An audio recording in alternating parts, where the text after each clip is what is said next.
On this episode of Inside Charlottesville, Afton Schneider goes on the spot with City Manager Sam Sanders. We get an update from Deputy Fire Chief Scott Carpenter and Charlottesville Police Sergeant Eric Thomas. We take you to the ribbon-cutting ceremony for the Blue Ridge Area Food Bank cold storage expansion. We meet the members of the Charlottesville Anchor Team. And we visit the annual Westhaven Community Day Resource Fair and Block Party.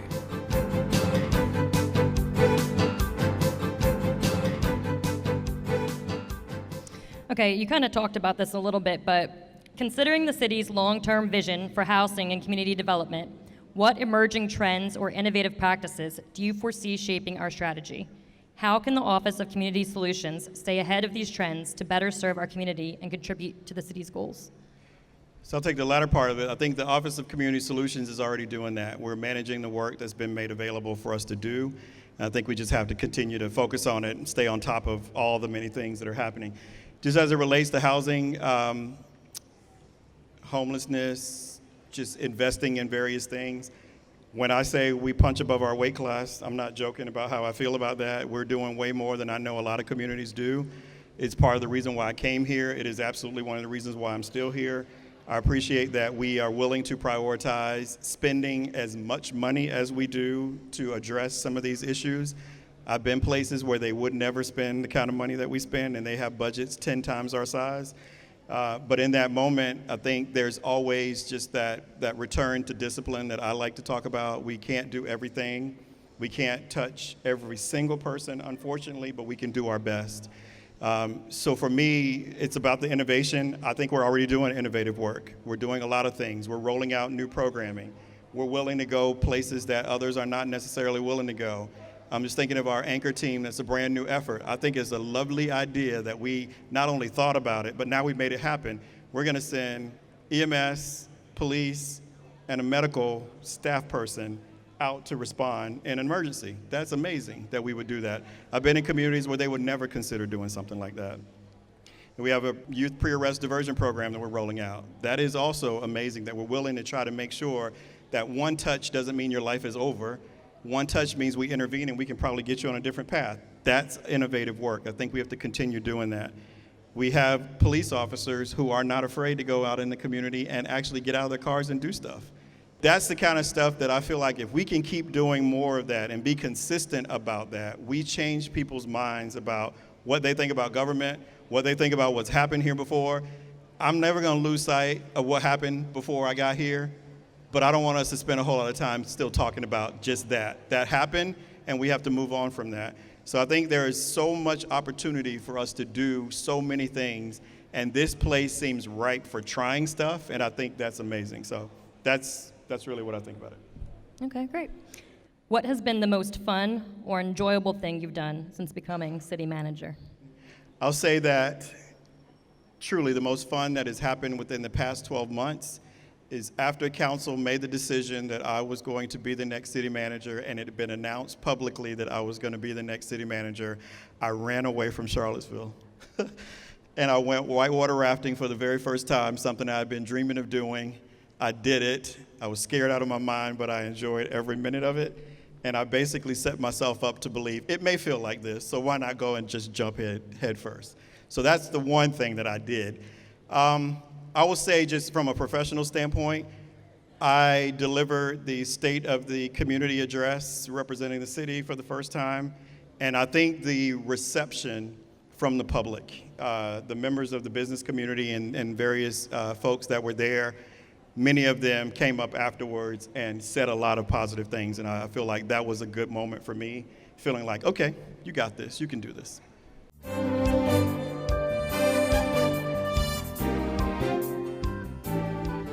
We'd like to thank you for coming to help us celebrate today this exciting new phase in our partnership with the Blue Ridge Area Food Bank. We are extremely pleased and delighted to have been able to partner with such a great team who brought all of this together in an incredibly short amount of time, and you'll hear from a lot of other people about all the benefits of it, but we just are tremendously pleased and grateful to have had this opportunity. We are deeply grateful for the support in building and installing the cooler and expanding our cold storage capacity. Right now, we are seeing record levels of need for food assistance in the communities we serve. What we know is that this distribution center here in Charlottesville is serving about 22,000 neighbors every year. Neighbors who lack access to fresh, wholesome food, especially fruits and vegetables.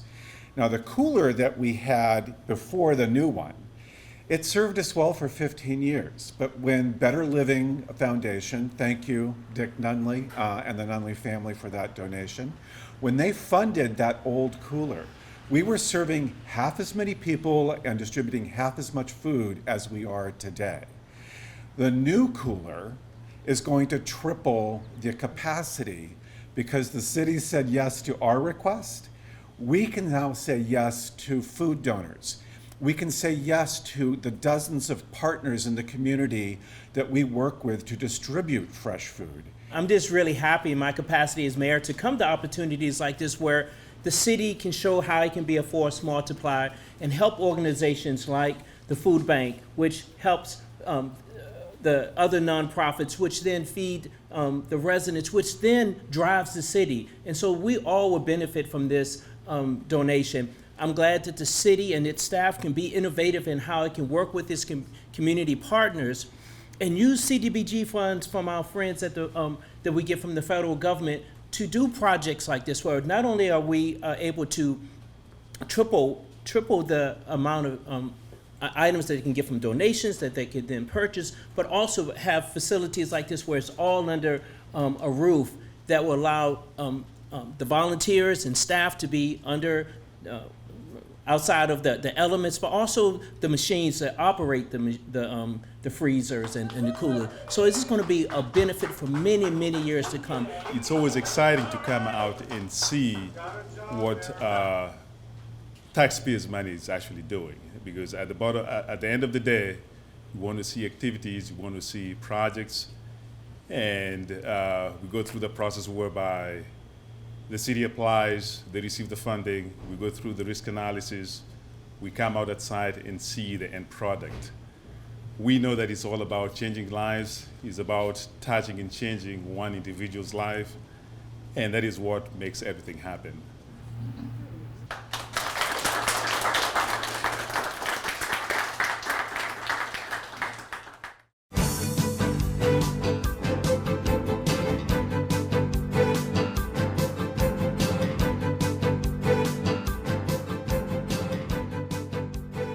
I'm Sergeant Eric Thomas. I'm the Community Involvement Coordinator, and my role is to coordinate community events involving the police, and so that the community and the police can have positive interactions. Our very first teen police academy, it turned out great overall.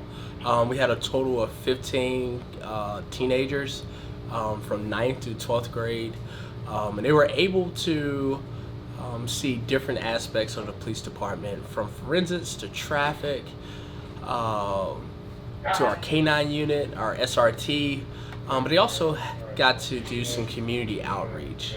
They served community lunch at one of our local churches and served many of our unhoused community members. It was great seeing community members come out, interact with each other, but more importantly, interact with our law enforcement. The ideal behind National Night is a national event, but community members get to meet law enforcement and non-enforcement setting to discuss crime prevention measures and to learn from each other.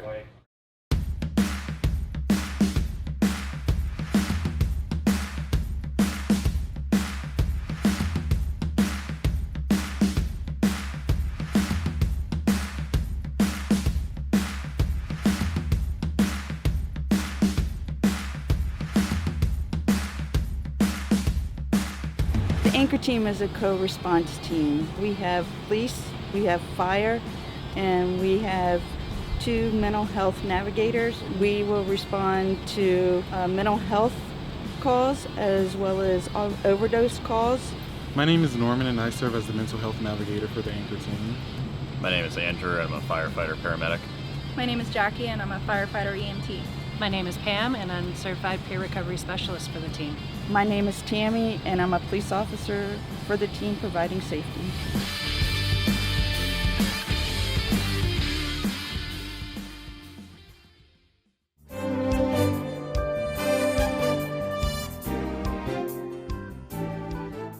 People think about us as the fire department, but our mission is way more than just fighting fire these days. Like, we're an all hazards department.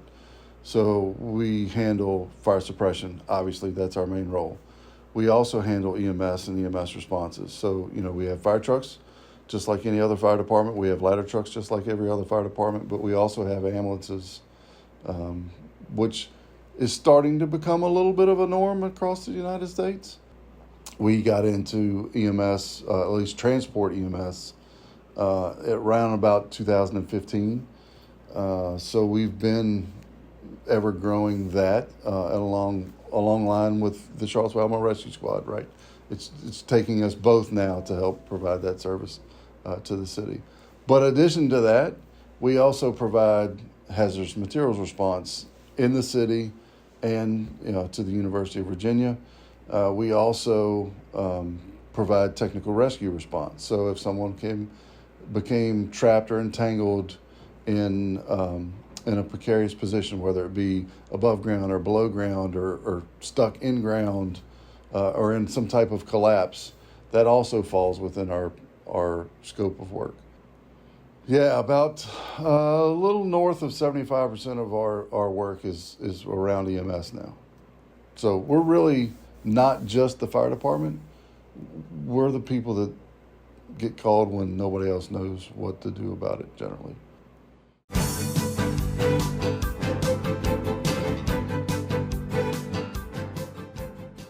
How you feeling? What's going on?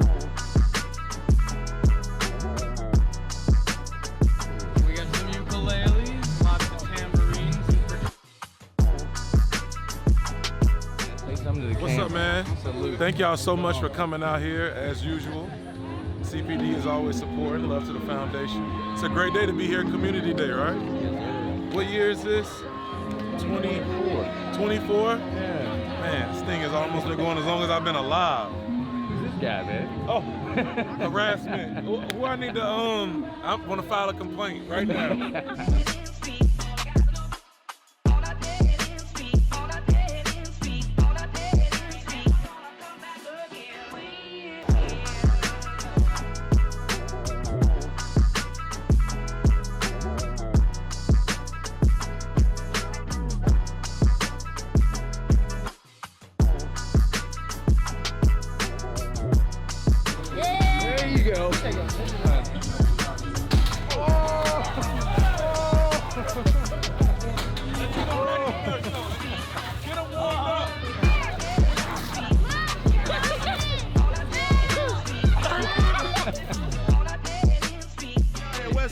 Westhaven Day is crucial and critical for me. I was born and raised right here at 812 C. Hardy Drive. So to come back in my neighborhood every year to put on for the kids is everything, as you see. This is what it's all about. It ain't about me no more, it's about we. We're stronger together, and that's what it's all about, as you can see, everything, everybody. Got my man Hunter Smith here. What's happening? When it's a community event, we gonna always show up. That's right.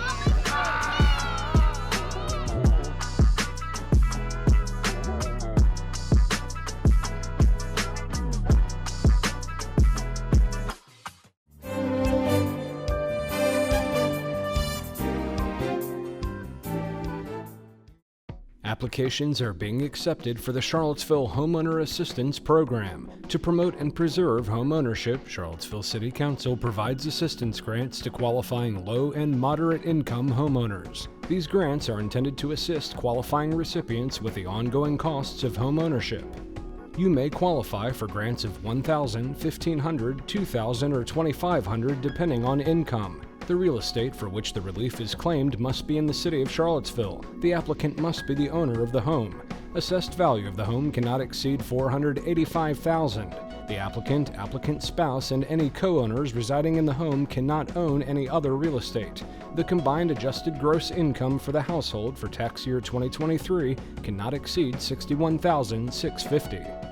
To support your application, you must provide documentation for all occupants residing in the home, as well as a copy of all filed tax returns such as IRS Form 1040, 1040-SR, or 1040-NR for tax year 2023, and a copy of all taxable income statements such as a W-2 or 1099 for tax year 2023 if tax returns have not been filed. To apply online or by mail, go to charlottesville.gov/relief, select the Charlottesville Homeowners or CHAP tab, and follow the instructions. To apply in person, visit the main lobby of City Hall at 605 East Main Street in Charlottesville between 8:30 a.m. and 4:30 p.m. Monday through Friday. Applications are due on or before September 2nd, 2024. If you have any questions, call customer service at 434-970-3160 or email taxrelief@charlottesville.gov.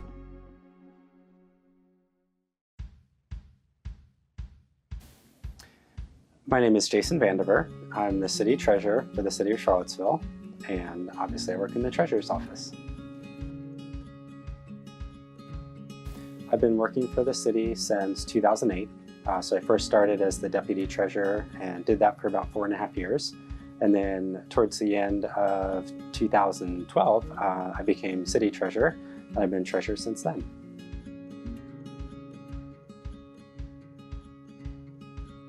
I think probably my favorite part about working for the city, obviously we collect payments and taxes and that sort of thing. So there are a lot of routine things that we do in our office every day. But I think the part that I've enjoyed the most is the new services that we've offered since I've started. So having a DMV Select downtown that's easily accessible to everyone. Another service is passport services. So those are things that are new and different that a lot of people don't realize that we do in our office, but it provides a different way for us to interact and provide additional services that people need in our community.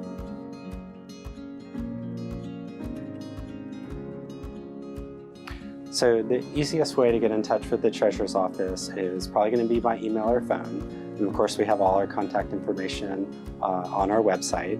So if you go to charlottesville.gov, you can search for Treasurer, or you can click on Pay a Bill Online. All of those will direct you to our website where you can easily reach out to us.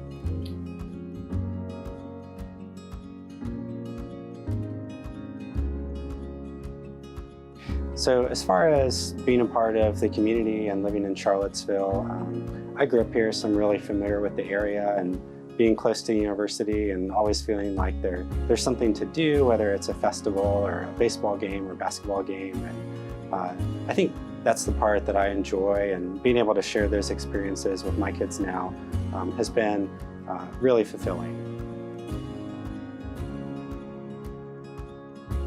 So a fun fact about me, I enjoy a lot of sports, so basketball and golf and that sort of thing. I also enjoy playing the banjo, which is kind of an odd thing, but something that I picked up a few years ago, and so I guess that's a fun fact about me.